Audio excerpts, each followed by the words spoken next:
bago natin ipagpatuloy ang seremonya ng kasalang ito, ibig ko lamang ipaalala sa inyo na dito sa Pilipinas ay walang batas ng diborsyo. Dito, ang kasal ay tanikalang gagapo sa inyo habang buhay at tanging kamatayan lamang maaaring lumagot nun. Parang may laman mo ang sinasabi niyo.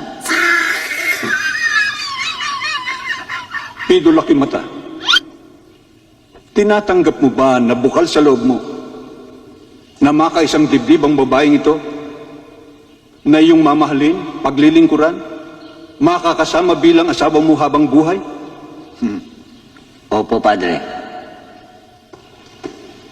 Dida Romulo, tinatanggap mo ba na maluwag sa iyong kalooban na makaisang dibdib ang lalaking ito at ikay nangangako na kayo'y magsasama sa tuwa at lungkot, sa hirap at ginhawa habang buhay?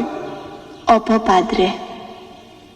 Inuulit ko, tinatanggap mo ba makaisang dibdib ang lalaking ito na hindi ka matatakot, mahihiya o magsisisi man lang habang buhay?